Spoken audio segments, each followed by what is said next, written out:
Today, we are talking about reversing improving diabetes. How can we bring your blood sugar under control? Stay tuned. This is the exam room.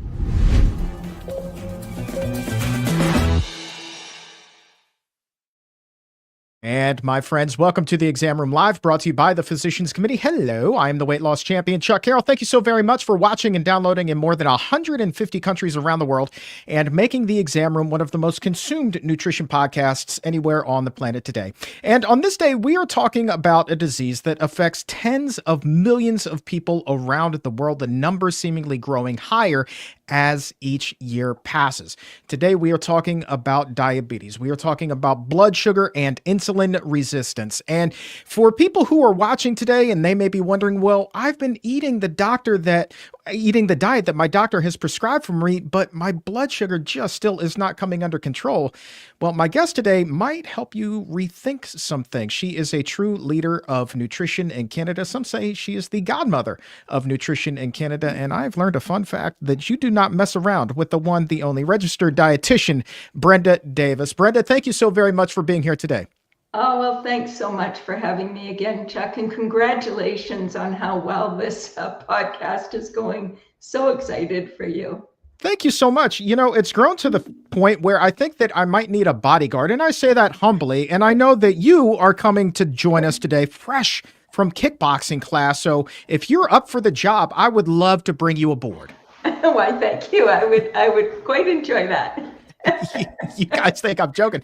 Brenda is a kickboxing queen. This is hysterical. But let's talk about diabetes today. The rates as they stand now, we know that the obesity rates are continuing to climb. Are we also seeing that climb with people living with diabetes? Oh, absolutely. They go hand in hand. And as a matter of fact, this was several years ago, probably 10, 12 years ago, that the percentage of American adults with either prediabetes or type 2 diabetes reached about 50%. It is absolutely shocking, and it is completely avoidable in most cases. I'm sorry, did you say 50% with prediabetes or diabetes, as in 1 out of every 2? Yes, exactly. Holy smokes, that's a full-blown epidemic.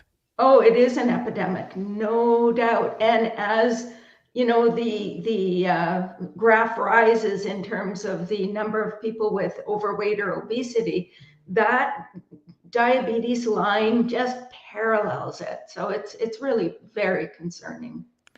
So when people are first diagnosed with prediabetes or type 2 diabetes, they're often given a diet to follow by their doctors. But over time, it just seems like their condition gets worse and worse, and they need more and more insulin. If they're following the diet, they're doing all of the right things that they're being told to do, why in most cases isn't this often prescribed diet actually benefiting the patient? Well, you know, I love what you just said, because the view that we've had for many decades regarding type 2 diabetes is that it is a progressive irreversible condition. And I'll get to answer your question in a second. But, you know, we have now known for a number of years that type 2 diabetes is actually quite reversible in a lot of people. And in fact, in 2021, many leading diabetes authorities actually came together to define type 2 diabetes remission. And basically, it's defined as having an A1C under 6.5% measured at least 3 months after the cessation of glucose-lowering medications. So now to your question, for many, many years, the sort of way that we treated type 2 diabetes was we focused on controlling blood glucose levels, and we didn't focus on reversing or improving insulin resistance, which really is the root cause of high blood glucose levels, insulin resistance.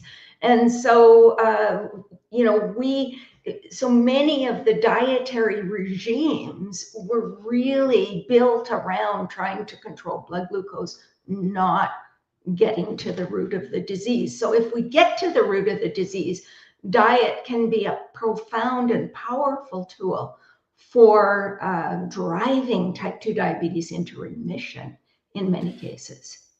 In the case of somebody who might have had type 2 diabetes for a number of years, is there kind of a threshold in terms of length of diagnosis that they've had this, that it's no longer reversible, but maybe they could still see some improvement? Yeah, so yes and no. So one thing that we know is that the longer you've had type 2 diabetes, the more damage has been done to your pancreas, and the less likely you are to be able to drive the disease into remission. But that doesn't mean you can't. So I have known people that have had diabetes for 20 or more years and are in complete remission on no medications. So it is possible. It's just the likelihood of that happening becomes slightly less the longer you've had the disease. All right, let's go under the hood of the typically prescribed diet for someone with diabetes. True or false, Brenda, that diet that's often given to patients is really, really kind of void of all kinds of carbohydrates.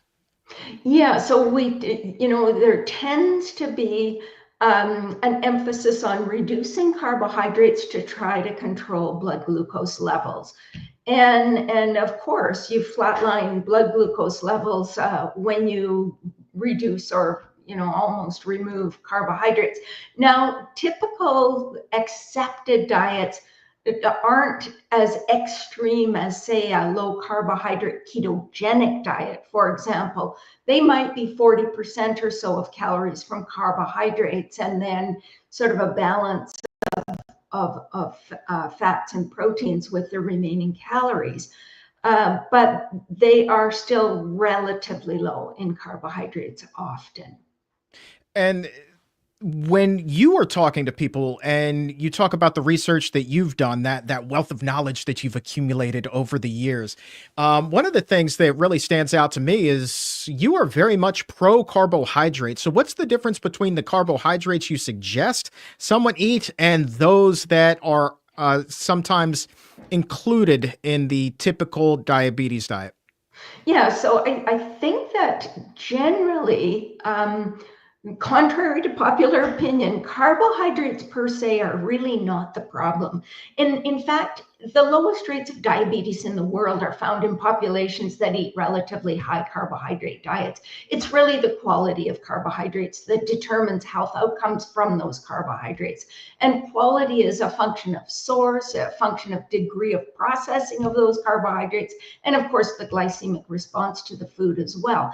And high quality carbohydrates are really carbohydrates that are intrinsic to whole plant foods like legumes, fruits, vegetables, whole grains, nuts, and seeds. And when you think about these foods, they're the foods that are loaded with protective components like fiber and prebiotics and phytochemicals and antioxidants and all of the components that tend to be really protective to health. By contrast, low quality carbohydrates are carbohydrates that have been stripped of their protective components by food processing or refining before they're consumed. So we're talking about refined sugars and refined starches like white flour products, white rice, processed starchy vegetables like potato chips, for example. And what we know is these low quality carbohydrates, both refined sugars and starches, increase the risk of overeating and obesity, metabolic associated fatty liver disease, insulin resistance, metabolic syndrome, type 2 diabetes, high cholesterol, cardiovascular disease, all of those things. And of those things I mentioned, sugar sweetened beverages, which account for almost half the sugar in the US diet, are especially problematic. But there was a study that showed for every 8-ounce serving per day, diabetes was increased 21%. And this was a study of over 25,000 participants. And if you look at the average small sized soda in a theater, it's 32 ounces. That's 4 times the 8-ounce serving they're talking about, which you would think be expected to increase type 2 diabetes risk by like 84% rather than 21%. So we really need to be aware that quality of carbohydrates matters hugely. And when you think about, I developed this thing called the whole grain hierarchy, because even with whole grains, for example, they're not all created equal. Their value for treating type 2 diabetes is dependent, at least in part, on how much they're processed, because most of the whole grain foods that people consume are processed to some degree. And so, when you think about it, if you eat an intact grain like barley or camel berries or wheat berries or oat groats or those kinds of things, your body has to work pretty hard to break that food down so you can absorb the carbohydrates. That takes time. And then as you begin to process, you cut the grains, you roll the grains, you shred the grains, you grind the grains to make flours, you flake the grains, you puff the grains. As you go down that kind of hierarchy, you're increasing the surface area of the food, you're increasing the rate at which it will be absorbed into the bloodstream, and you're exposing the food to heat, light, pressure, oxygen, all of those things that can potentially damage nutrients as well. So when it comes to carbohydrates, especially when we're talking about whole grains, you want these foods to be as unprocessed as possible to have maximum benefit. So when I'm helping people to drive diabetes into remission, we're talking about eating mainly intact whole grains. All right, let's talk about other kinds of processed food. There's been a lot of buzz recently, a debate about these plant-based or mock meats out there. We know that fat obviously gets in there, it clogs up the cells, intramyocellular lipid, the fancy term. There, when it comes to things like, Beyond Beef and Gardein and those types of products, what do we know about their link to diabetes? Are they safe to eat, or for someone with diabetes, or are those processed foods that you would recommend avoiding as much as possible? Well, there's no question that they have advantages over meat, over animal flesh foods. And the advantages are pretty significant. On the other hand, they do tend to have more fat, more salt, and they're more highly processed than, if we were to eat legumes or tofu or tempeh, for example. And so I'm not saying that these foods should never be consumed, because I think they have value for society. I think that they can make food fun, and if you're having a barbecue, or if the kids are out with the Boy Scouts or the Girl Scouts and wanting to do a wiener with all the other kids, I think they have a role in the diet, but they are not equal to legumes in terms of their value for treating type 2 diabetes. To me, they should be minimized when you're trying to reverse insulin resistance. But they don't have to be completely eliminated if you're out and about and there happens to be something in, something that you're consuming. It's not the end of the world. There's certainly very high quality protein foods, very highly absorbable protein. And so, yeah, I wouldn't say never consume them. Yeah, so it doesn't sound like you're going to lump those into the same category as you would a bag of Cheetos or Oh, Doritos or no, something like that. absolutely not. No. And even non-dairy milks are often categorized as highly processed foods. And I think they're miscategorized, to be honest, because if you get a really good non-dairy beverage like unsweetened soy milk, it's organic soybeans pressed, and yes, you've got some nutrients added, but that is very different and will have very different consequences for health than a soda or some sort of sugar sweetened beverage. So and it's loaded with calcium and vitamin D and nutrients that may not always be easy to get on a plant-based diet. So they're wonderful, I think, wonderful additions to the diet. The key for people with type 2 diabetes is to choose unsweetened products as opposed to the original or regular or sweetened versions. We're going to open up the dietitian's mailbag in just a little bit. So if there's a question that you have for Brenda, be sure to post it in the comments or in the chat. A lot of great questions already coming in from Jilly Bean and Pete, and Roller Girl had one. By the way, Roller Girl says that your skin looks flawless, Brenda. So, oh, well, thank you so much. Well, I take that as quite a compliment. I'm 66 years old. It's not flawless, but I think it's pretty good for my age. 66. Hold on. Let me bring you up on the one shot again. That is 66. Man, you're doing okay, Brenda. You are doing okay. It must be the kickboxing. So we've been talking about sugar sweetened beverages. A lot of people in my life who are living with diabetes have gone to diet sodas or something like stevia, something like that, 0-calorie sweeteners. What effect do they have on the body's ability to regulate insulin resistance? I don't like them, to be honest, because I want people to change their tastes to be able to enjoy the flavors of whole foods. And I feel like these, ultra sweet sugar replacements are not helping you to do that. Also, many of them are associated with adverse impacts on the gut microbiome, which is really bad news for anybody, but particularly for people with type 2 diabetes. So we need to rewire our taste buds, and they do not help us to do that. So I would really absolutely minimize my intake of any of these high intensity sweeteners, if you will. And what about fat in general? Are there healthier sources of fat, say from an avocado or nuts and seeds that are less detrimental to a person's health than, say, like the super deluxe unhealthy fat that would come from a double cheeseburger with French fries and all the trimmings? Oh, absolutely. So when we think about fat, both quantity and quality are important.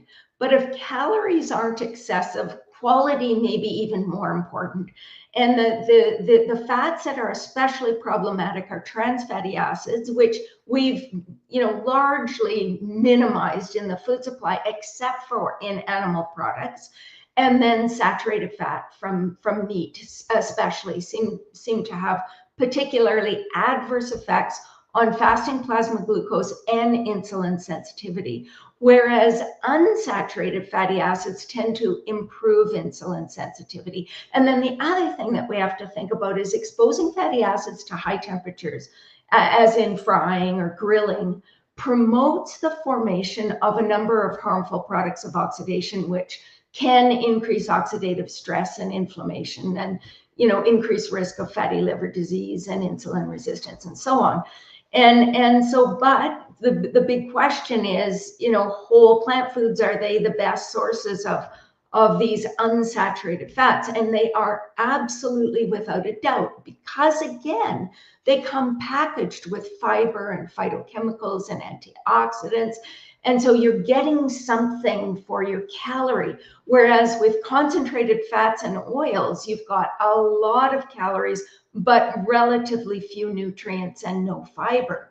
And so when you're on a diet that you're restricting calories to promote weight loss, then you want to be getting your fat from foods that have real value per calorie. So nuts and seeds and avocados would be the foods of choice. Now, they're still high in calories. And so we need to be conscious of how much of those things we're consuming. And if you have a tendency to overconsume nuts, for example, then you might want to have more seeds rather than nuts, and sprinkle them on your cereal or your salad.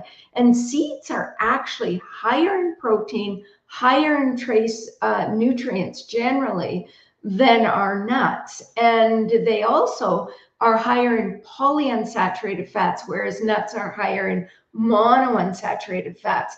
And they are primary sources of essential fatty acids like alpha-linolenic acid and linoleic acid. So they're beneficial in all of those ways.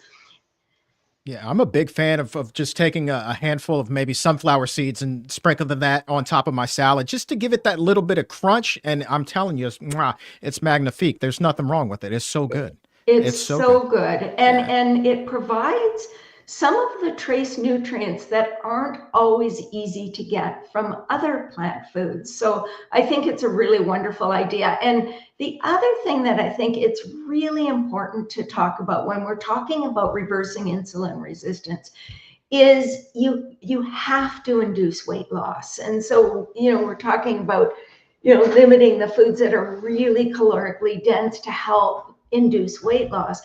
Excess fat accumulation in the liver and pancreas really drives insulin resistance and beta cell dysfunction, and it's called lipotoxicity. And you talked a little bit about intramyocellular lipids and in our muscle tissue, for example, and all of those things can be problematic. So the restoration of healthy body weight diminishes the fat deposits that are so strongly associated with insulin resistance. And there was actually a study, and I wanted to bring this up because I think it's just so important. It was called the DIRECT trial, and they really quantified the impact of weight loss on diabetes remission. And in this study, remission rates were 86% of individuals went into remission if they lost at least 15 kilograms, and that's 33 pounds. If they lost 10 to 15 kilos or 22 to 33 pounds, the remission rate was 57%. If they lost 5 to 10 kilos or 11 to 22 pounds, it was 34%. And if they lost, somewhere between 0 and 5 kilos or 0 to 11 pounds, they lost, about 7% went into remission. So it's unbelievable. When you think of people losing at least 33 pounds, 86% were able to achieve remission. So this is hugely, hugely important to figure out a way of eating that will help to achieve the kind of weight loss we need. And that means, really reducing, minimizing, or excluding what we call these ultra-processed foods, or UPFs. And these are essentially nutrient-poor, energy-dense, industrially processed so-called foods that are made from cheap, highly refined carbohydrates, fat, sometimes some protein is added. But to make these things look and taste like real food and to enhance their shelf life, we add all kinds of garbage, dyes and colors and flavors and artificial sweeteners and stabilizers and defoaming agents and anti-caking agents and bulking agents and glazing agents and preservatives and these foods become sort of hyper palatable. You know all about this. Chuck. And it makes them so hard to control our intake of these foods. And so we want to absolutely minimize our consumption of these kinds of things. All right, let's go ahead and open up the dietitian's mailbag. Let's first head to South Africa, grab a question from our friend Rox. Question is, in terms of quantifying the effect on somebody's insulin resistance or their ability to kind of improve their diabetes, let's take two foods here. One being, I don't know, a boneless, skinless chicken breast, and another one being the run-of-the-mill sugary breakfast cereal. We do know that, especially when you gravitate toward a plant-based diet, you want to eliminate the animal proteins for a number of reasons. But just in terms of an effect on blood sugar and insulin resistance, can you compare the two? Like, is it always best to stick with plant-based, even if it's got a lot of unhealthy ingredients? Or, is the chicken breast the lesser of the two evils here? Yeah, so there's something called the PDI, or the Plant-Based Diet Index. And there have been many studies looking at comparing healthy plant-based diets. So there's even an HPDI, or Healthy Plant-Based Diet Index, and unhealthy plant-based diets, or a UPDI, or and looking at these highly processed plant-based diets. And what has been found in these studies is not great. So they've definitely found that people with a higher PDI do better. People with a high HPDI do better. But people with a UPDI actually do worse. They do worse than people eating a relatively healthy omnivorous diet. So diet quality matters so much. There was just a study that came out in 2024 comparing children eating three different, omnivorous, plant-based, and or vegan and vegetarian diets, and they found the same thing, that with each dietary pattern, they can all do really well. But people that are eating a poor quality diet don't do so well. They don't do so well in terms of nutrients or anything else. And when it comes to overweight, obesity, and type 2 diabetes, these highly processed plant foods, if that's the bulk of your diet, I mean, in the average American diet, 60% of foods. Please give them my best. No, it's quite all right. These are the things that happen. 60% of foods are actually ultra processed. And so whether you're eating a vegan diet or an omnivorous diet, if 60% of what you're eating is ultra processed, it's bad news. So in fact, and from an animal rights perspective, from an ecological perspective, the chicken breast is not a great thing. But in terms of health, you're better off with a chicken breast than with highly processed sweet cereal. All right. Let's take a question from Josh over in the UK. Josh is wondering if you can talk a little bit about plant-based keto diets. Do you think that those are a healthier solution? Keto, highly controversial in the nutrition arena, especially when it comes to diabetes and heart disease. What are your thoughts there? Well, a keto diet is essentially a diet that's about 75 or 80% or more percent of calories from fat. And when you've got that much fat coming in, there's no way of keeping saturated fat to where you need it to be. It's just impossible, even if you're doing a plant-based keto. You can't get as much fiber. You can't get as much antioxidants and phytochemicals, because that fat, you're consuming some concentrated fats and oils, which have the lowest nutrient density of any food. And so even though a keto vegan diet, for example, could flatline your blood glucose, it will not do as good of a job at reversing insulin resistance. It's just too high in fat. I would sooner someone be much more moderate or low in their intake of fat, and be consuming more fiber, phytochemicals, antioxidants, and whole plant foods. So that's my view. I really don't think keto, even vegan keto, is a good solution for people in the long term. All right, here we are, 27 minutes and 45 seconds into the show, and oatmeal has not come up into the conversation until now. This question comes to us from Pete. Is steel-cut oatmeal truly healthier than rolled oats? He says that the glycemic index is very similar, but he's curious to get your thoughts, Brenda. Yeah, well, that's part of why I did that whole grain hierarchy. So the very best oat product would be oat groats. That's what I use in my breakfast cereal. So this is the oat groat, like it's picked off the plant and it's not been cut, it's not been rolled. But the cut oat groats, which are steel cut oats, would be slightly preferable to the rolled, because the rolled, you're further increasing the surface area. So technically it would be absorbed slightly more quickly into the bloodstream. Now it will depend on how you prepare those oats, of course, and whether the oats are thick cut or, quick, or so you want to go for more of an old fashioned rolled oat if you're using rolled oats. But of course, steel cut is slightly less processed than rolled. So the order would be oat groats, steel cut oats, rolled oats, and you could refine that to thick cut old fashioned, thinner cut old fashioned, and then the quicker versions. Daggone, that is an oatmeal breakdown right there. That's what I love about you. We've got the oatmeal hierarchy right there. That's amazing.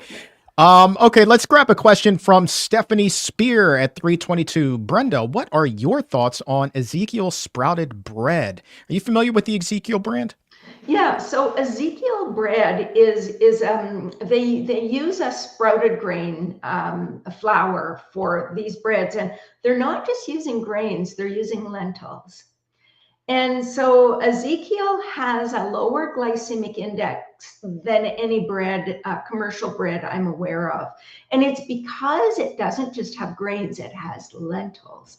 And so if you're choosing a bread for, when you're wanting to eat bread, when you have diabetes, I think it's really one of the very best choices. And while we're on the topic of lentils, when I cook oat groats or kamut berries or whatever intact grain I'm cooking, I always throw in a few lentils. You don't really taste them, but you've added a lot of fiber, protein, iron, zinc, all of those things. So lentils. And you know what? While we're on the topic of lentils, I have to say, my son, who's a bit of a culinary whiz, has come up with a couple of amazing ways to use lentils.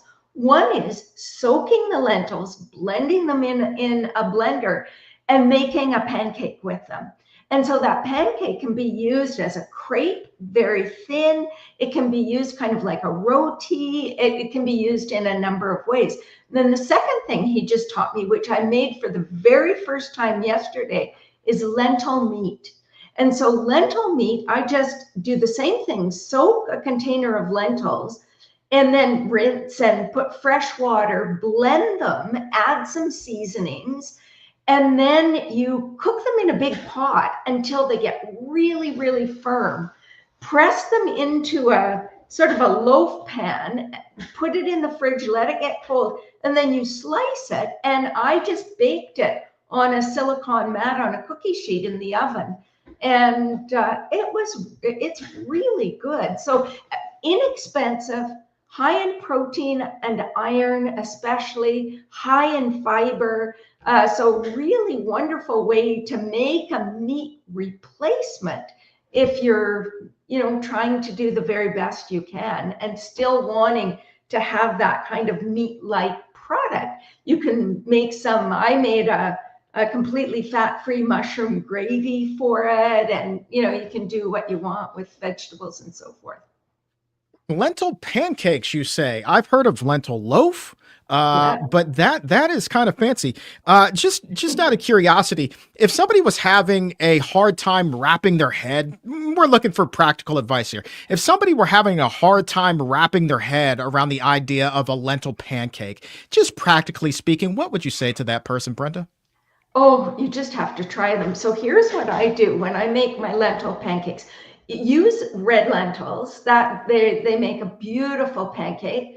So like I say, you soak them maybe overnight or for four or more hours. Blend them with plain water. You can put a little salt if you want.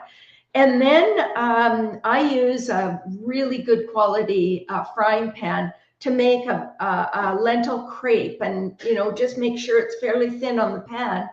And I make a wonderful sort of cashew-based white sauce with broccolini and artichoke hearts and mushrooms and all of these kinds of things that will go inside that crepe. And it is just fabulous.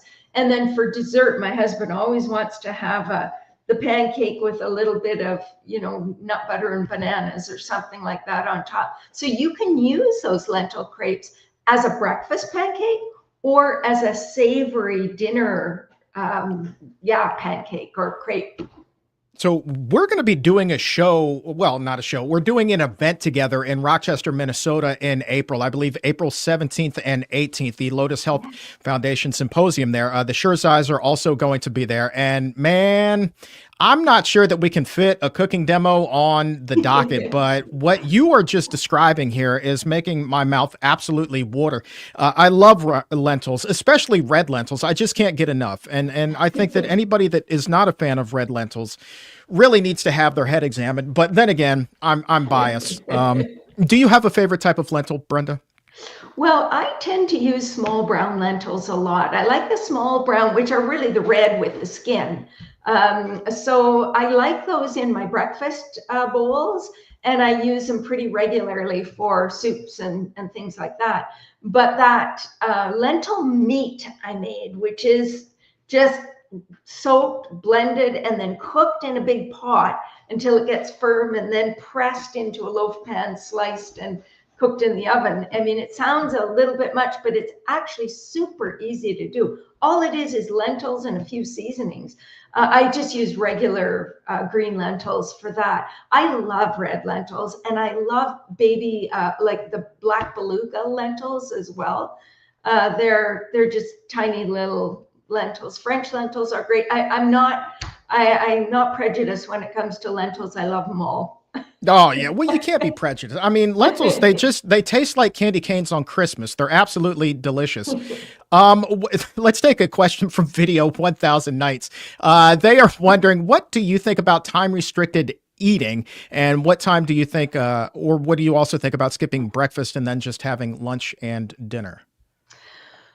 I think it depends on the individual. So time restricted eating, I think, is a really good way of reducing caloric intake overall. And so I do it myself, and it's not a purposeful thing. I eat 3 times a day. We eat dinner fairly early. We're done by 5:30 or so, or 6 o'clock at the latest. And then I don't eat after that. And I eat again at maybe 8 o'clock in the morning the next day. And so it's a time, about 14 hours of not eating, which I think is great for most people. Now, if you want to extend that for even further weight loss, my preference would be to eat, a late-ish breakfast, like around 10 or 11, if you're able to do that, and then an early-ish dinner, if you're just doing the 2 meals a day. And rather than skipping breakfast and having usual lunch and dinner.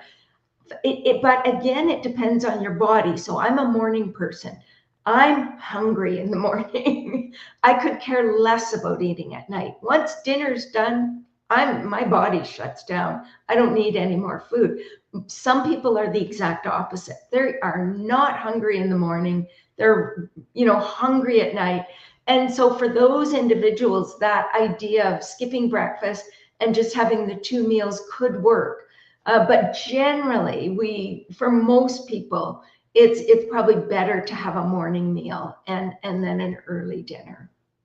Let's see if we can get Lori some help here. Now, this is a rather serious question, and obviously, we're not in a position to give specific medical advice for any particular individual, but it does go back to what it was you and I, Brenda, were talking about earlier in the show. She writes that she's Canadian, so cheers to that. 71-year-old long-term diabetic husband is suffering the expected circulatory effects, talking about eyes and amputation, infections. Is there anything that they can do at this point? Any advice? I'm so sorry, Lori. This is must be very, very difficult time for your family. And yes, the answer is absolutely. There's no question, whatever stage that you're starting at, it really doesn't matter. You're going to provide benefits. You're going to if you start eating more, sort of an ideal diet. You will reduce inflammation, you'll reduce oxidative stress, you'll reduce dysbiosis, you'll reduce lipotoxicity, and things will start to turn around. And your ability to, decrease other complications of diabetes and healing from all of the things that are going on are vastly improved when you're eating a truly healthy diet. So, that's, which means you're eating, whole legumes every day. You're eating, if you can, somewhere, 9 or 10 or more servings of vegetables and fruits a day. You're eating, your intake of whole grains is almost all intact, and just a couple of servings is plenty. And then a little bit of nuts and seeds, and that kind of diet is really ideal. Now, I should mention that you do also want to be conscious of the nutrients you may not get enough of doing all of that. And so vitamin B12 and vitamin D are two things, especially in Canada, we need extra vitamin D to maintain a reasonable vitamin D level. We need B12, especially if you're on metformin, but you need to worry about it even more. But if you're over 65, which you folks are, you might want to be doing 500 to 1,000 micrograms a day of B12. And then if you're on a diet that will produce weight loss, so you're on a calorie restricted diet, it may not be a bad idea to be having a really good quality multivitamin mineral supplement just to cover your bases. In some cases, a little extra calcium and magnesium may be of value, but a good quality multi can be helpful when you're doing caloric restriction. That way you're sure to get enough of some of those trace nutrients, even things like iodine. Yeah, and you know what else I think about? And we don't know this gentleman's particular situation, but it kind of makes me think of that Tupac song Changes, where he says, you see, the old way wasn't working, so it's on us to do what we got to do to survive. And so it's like, I think about if this guy has been eating a certain way, even if it's the diet that had been prescribed for him, but his symptoms continue to get worse. Why would you continue down that path? Why wouldn't you try something different? At that point, when you're facing such dire consequences, it's almost like, what do you have to lose? And again, we're not giving specific, medical advice for anybody here, not one individual, but I just kind of look at it in that regard. And I think that it's so hard for a lot of people to kind of wrap their mind around searching for another path than the one that they've been going down, the one that, they have been told to go down. And I would just encourage people to keep searching, keep your flashlights on and keep searching, even if it's awfully dark around you. You know what I mean? Absolutely. You said it so beautifully, Chuck. I couldn't agree more.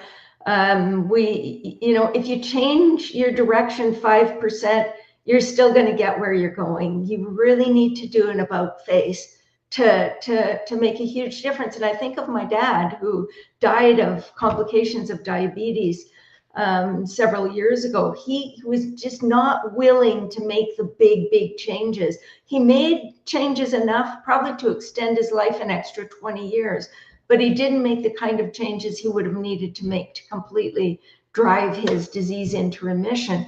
Whereas I think of one fellow that I was working with who was told he had a couple of years to live. He was going into kidney failure. He was just all of everything that you could think of that could possibly be wrong. Heart disease, peripheral artery disease, all of these complications, his vision, everything.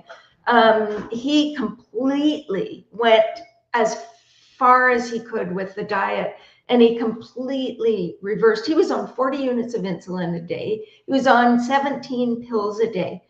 He was no longer on any medication or any insulin when he finished. And everything started to reverse. His heart disease started to reverse. His doctors were absolutely stunned. One of his doctors, he asked, why didn't you tell me this was possible? And the doctor said, I didn't know it was possible.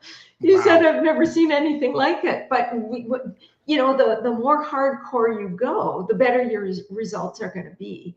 And so you might not be willing to go to that extreme, but you may be willing to make some smaller changes like my dad did. It extended his life considerably. Instead of bacon and eggs for breakfast, you're having oatmeal and blueberries with flaxseed sprinkled on top. That's a win.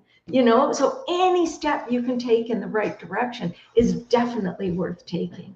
And that gets me pumped up. I love stories like that. It gets me fired up like that song, X Gonna Give It To You. It's just amazing. Let's take a question from Jilly Bean here. Hi, Chuck and Brenda. Hi, Jilly.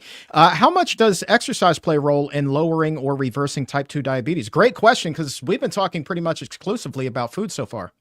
Yeah, and I love that, Jilly. I did this I was part of this team that did a randomized controlled trial in the Marshall Islands. And one of the things that we found to be the most powerful in terms of reducing postprandial glycemia or high blood sugar after you eat was every single time our participants ate a meal, they had to walk.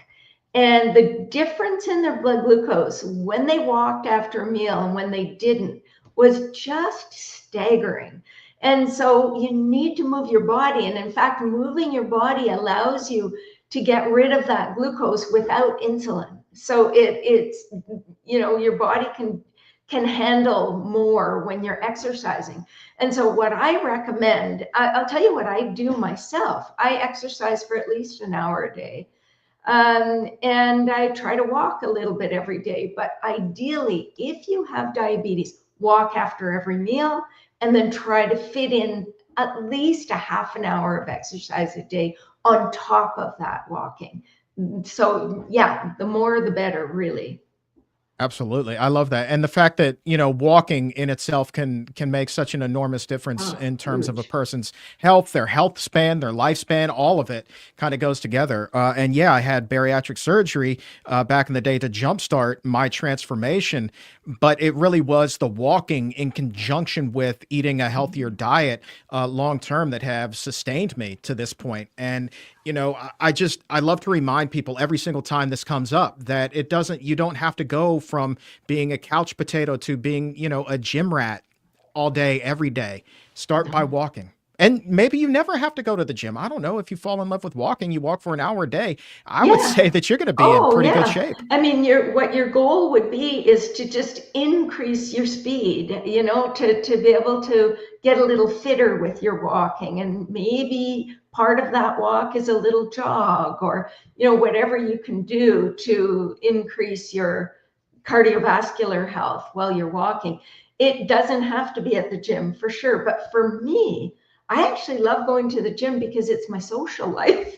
So Aha. I love the classes. I love the step and the kickboxing and the HIIT classes and the yoga classes. And I have a group of friends there. We all, touch bases. What classes are you going to this week? And so it's fun for me. But I also love to hike and canoe and kayak and bike and swim. And so I think it can be a combination of things. And I think the combination is really key. It's really key to fitness. So you want to get in your cardiovascular exercise, but it's also important to get in the resistance training and to get in the flexibility training as well, especially as we grow older. We don't want to fall and break our hip. We really want to have good balance and good strength. Right on. Well said. Well said.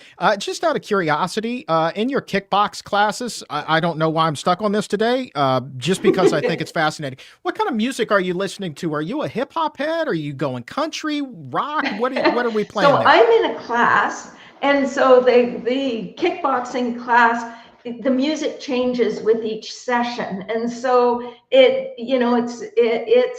fun. I don't even know what you call the music, to be honest, but it's fun. Really, really. A powerful music that just gets you moving, and a lot of it is that kind of music where there, it has the sounds of the punches and kicks as you're doing them with the music. So it's just built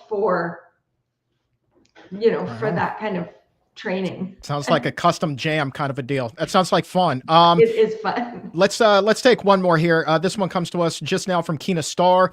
Is it okay to eat homemade whole wheat bread without oil? Thanks, all the way from Argentina. Love the global effect. So, what would your take be there? We were talking about Ezekiel bread earlier, but now we're in the homemade category. What say you? Yeah, so it depends what you're putting in it. Yeah, even if it's got a little bit of oil, it doesn't mean it's bad or anything. But you have to remember that bread is made from flour. If the grain has been sprouted before it's turned into flour, that's a step better than a regular whole wheat flour bread. If it's stone ground, if it's a coarser flour, it would be better than if it was a very fine flour. So, if it's got a lot of seeds added, like sunflower seeds and flax seeds and so on, that would make it better because it would reduce the rate of absorption.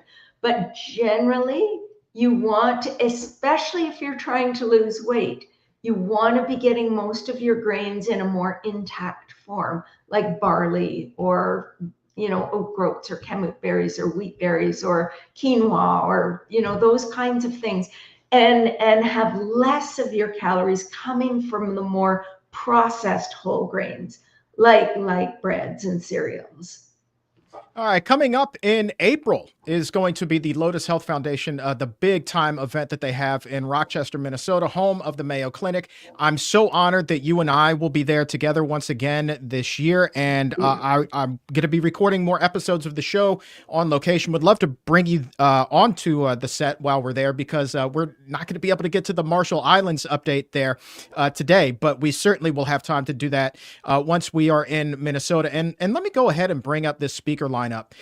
This is really what May has done here. May Lou, who runs this event, has really outdone herself this year. I mean, look at the presenters. It's not just you and me, Brenda, but we've got our good friend, Dr. Barnard, will be there. We've got there's May's husband, Zhang Yu. He's going to be there. But then Eddie Ramirez was a guest on the show last year. Fantastic speaker if you've never seen him in person. And then the Shurzais are going to be there as well. Ahmet Sood is going to be there. I mean, it's just a fantastic weekend, April 17th and 18th. And we've dropped a link in the show description and in the episode notes for you guys to join us there. Would love to see you. I get excited for this one every year, Brenda, not just because you're going to be there, but it's just such a well-done event. I love it. I think that May and Jang they do such an exceptional job of just putting really good information out to their community. And last year we even had the opportunity to do grand rounds lectures for the Mayo Clinic, which is a big chunk of Rochester is the Mayo Clinic. And I believe the Shurzais will be doing that this year. So they get things happening, and it's a really fun event. Absolutely. Yeah. I mean, they call Rochester Med City for a reason. I mean, that place it's a medical metropolis is what it is. It's really fascinating if you've never been there.